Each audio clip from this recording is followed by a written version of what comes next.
Agus Ciptono adalah seorang pendidik, motivator sekaligus pemberi harapan anak-anak berkebutuhan khusus. Ia lahir pada tanggal 11 November tahun 1963 di Desa Susukan, Kabupaten Semarang. Putra ketiga dari 5 bersaudara keluarga Haji Munjaying Hartowiono dan Suntiana ini menempuh pendidikan di IKIP Negeri Yogyakarta, program pendidikan luar biasa. Panggilan jiwa Ciptono untuk menolong anak berkebutuhan khusus rupanya muncul sejak ia lulus SMA di tahun 1982.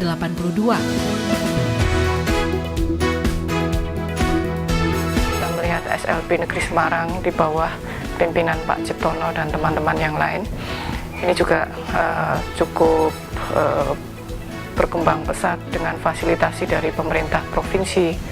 Pada saat Bapak Gubernur Mardianto memberikan lokasi atau tanah ada sekitar 6 hektar ya.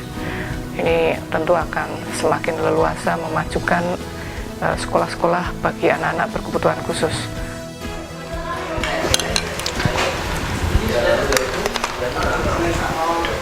Nah, pemirsa, kembali lagi di toko bersama saya Seksi Kurniawati dan juga sosok yang sangat luar biasa yang ada di samping saya, Bapak Ciptono.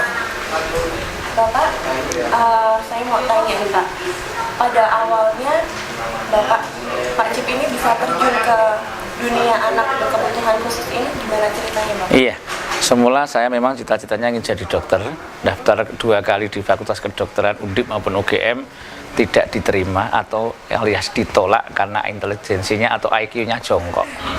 Kemudian saya tanya teman-teman yang sudah kuliah, yang kira-kira nanti kerjanya di dunia pengabdian itu apa? Ambil SLB, saya hanya ambil SLB. Tapi tahun pertama saya masih kuliah, kemudian tahun kedua saya daftar lagi. Alhamdulillah ditolak lagi. Itulah akhirnya saya menjadi guru sekolah luar biasa.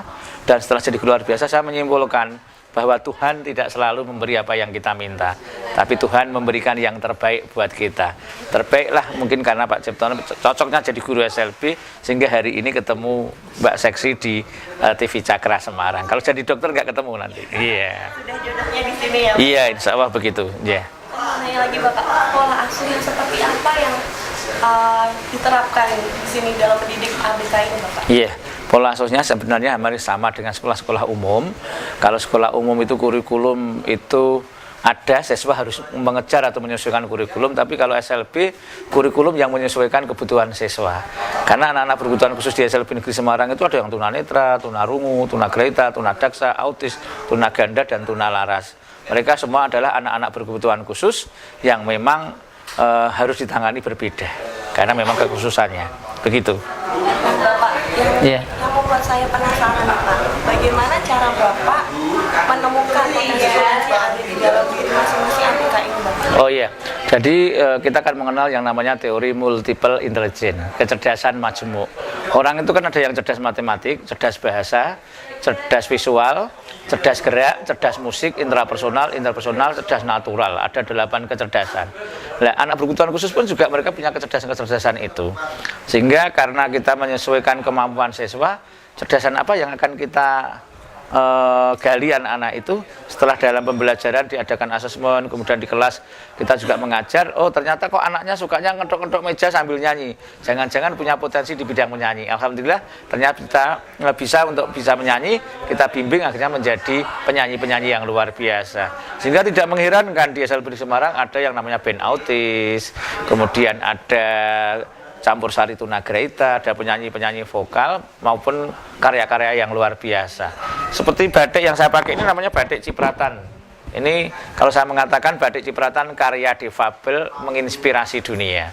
Tapi saya selalu mengatakan pakailah batik cipratan bukan karena kasihan, tapi karena memang karyanya layak untuk dihargai. Ingin tampil beda, percaya diri, hidup penuh berkah, insya Allah surga menanti Anda. Pakailah batik cipratan. Iya. Iya, langsung karyanya anak-anak. Yang penting tidak tunanetra, tidak hiper, masih bisa kita kembangkan untuk membatik. Ada yang tugasnya nyiprat, ada yang tugasnya melukis warna-warnanya, ada yang ngelorot, ada yang gosok. Mereka kerja tim menjadi karya yang luar biasa. Nyipratnya pun seikhlasnya. Jadi tidak harus gini-gini, enggak. Pokoknya nyiprat jadi langsung kita warna. sudah menjadi luar biasa. Bisa dikoleksi orang seluruh Indonesia. Luar biasa. Batik-batik ini udah diproduksi langsung Iya. masuk ke Enggak, diproduksi di sekolahan, orang datang ke sini bisa lihat di Facebook, SL Band Shop itu sudah muncul dan tipe-tipenya pun berbeda-beda, Pak.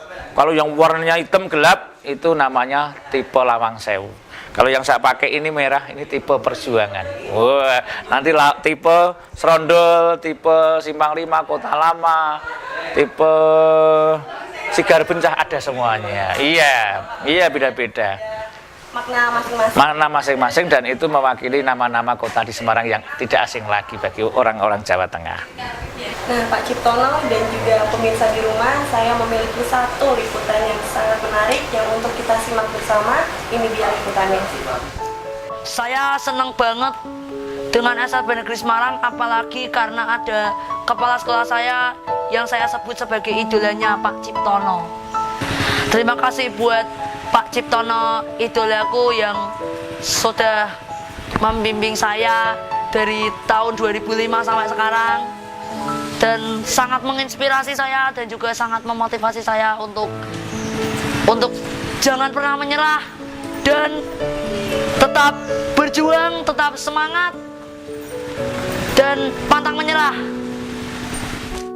Nah, Pak Ciptono, setelah melihat tayangan tadi, bagaimana komentar Bapak? Iya, Karisma adalah salah satu siswa yang sudah ikut saya 7 tahun.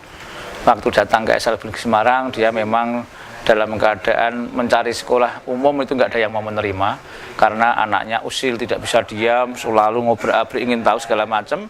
Bagi orang awam itu sesuatu yang berbeda, yang menakutkan. Setelah masuk di SLB, ternyata dia mempunyai potensi yang bisa kita kembangkan dan alhamdulillah selama 7 tahun ikut saya, dia sudah mendapatkan 3 rekor muri, kemudian sudah keliling seluruh Indonesia, maka dia selalu mengatakan idolaku. Bahkan dia selalu mengatakan, kalau Pak Ciptono pergi tanpa aku, maka saya sudah tidak mengidolakan. Loh, ini kan ancaman untuk saya, tapi ya namanya anak-anak, ya saya terima dengan baik, nggak masalah. Ya kamu kalau ingin jadi idolanya Pak Ciptono, ya kamu harus pinter. Wah, sekarang yang namanya lapangan terbang seluruh dunia juga hafal, kemampuan IT-nya juga luar biasa. Bahkan bisa menggantikan saya menjadi pembicara seminar saat saya berhalangan hadir. Iya, luar biasa. Iya. Nah, Bapak, di kalangan masyarakat sendiri sekarang kan banyak yang kurang bisa menerima tentang keberadaan AKB sendiri ya, Iya, perguruan khusus. khusus ini. Dan bahkan di Semarang sendiri dulu sempat ada kasus penggusuran yayasan cacat ganda karena takut warganya tertular. Iya. Menurut Bapak menanggapinya seperti apa? Ya, namanya masyarakat itu kan berbeda-beda. Bahkan kalau saya sebagai kepala sekolah itu kadang-kadang saya mengatakan anak buah saya 140, yang senang sama saya 1, yang lainnya nggak senang. Demikian juga kita di masyarakat. Banyak orang yang tidak senang, makanya kalau ada seperti itu hal yang wajar. Makanya saya sebagai warga yang mengurusi anak berkebutuhan khusus, saya harus sosialisasi tentang keberadaan anak berkebutuhan khusus terus-menerus agar masyarakat tahu bahwa penggusuran itu sebenarnya salah besar. Karena warga masyarakat tidak tahu bahwa anak-anak berkebutuhan khusus yang digusur itu mereka adalah anak-anak yang mampu rawat, mampu latih. Sehingga warga masyarakat mengatakan jangan-jangan nanti menular, anak-anak saya bisa menjadi berkebutuhan khusus, padahal tidak. Tapi setelah anak-anak kita tampil di beberapa event internasional atau nasional di televisi di mana-mana, orang baru tahu, oh ternyata anak berkebutuhan khusus masih bisa berkarya, masih bisa mengabdi terhadap bangsa dan negara. Bahkan saya selalu mengatakan bahwa anak berkebutuhan khusus itu bukan produk Tuhan yang gagal, karena Tuhan tidak pernah gagal. Anak-anak kami tidak perlu dikasihani, tapi perlu diberi kesempatan. Salah satu tugas mereka adalah memberi inspirasi. Buktinya SLB Negeri Semarang saat ini menjadi tumpuan orang-orang datang ke sekolahan kami bukan untuk melihat anak-anak, tapi ingin mencari inspirasi. Iya, kita kan mengenal yang namanya di Indonesia itu ada pawang hujan. Tapi di dunia pendidikan, pawang inspirasi adalah mereka, anak-anak berkebutuhan khusus. Sudah sangat terbukti ya Bapak? Oh, buktinya banyak sekali. Dan saya bahkan mengatakan Indonesia ini hanya bisa bangun atau baik kalau mau belajar dengan anak-anak berkebutuhan khusus. Itu. Iya, Pak Ciptono, saya mau menanyakan tentang bagaimana Bapak menempatkan anak-anak ABK ini, Bapak. Iya, anak-anak berkebutuhan khusus kita tempatkan mereka sama dengan saudara-saudaranya yang lain, tidak ada bedanya. Cuma kita menyadari bahwa mereka tidak bisa disamakan dengan anak-anak yang lain. Kalau sekolah pun juga harus ada metodenya. Tadi sudah saya katakan, kalau sekolah umum itu siswa harus mengikuti kurikulum yang ada. Tapi kalau anak berkebutuhan khusus kami, kurikulum yang mengikuti kondisi siswa kita sesuaikan. Sebenarnya mereka punya hak yang sama juga, begitu. Beda metode pembelajaran. Iya, betul. Nah, pemirsa, saya akan masih mengobrol-ngobrol lebih jauh lagi dengan Pak Ciptono. Jadi, stay di Toko.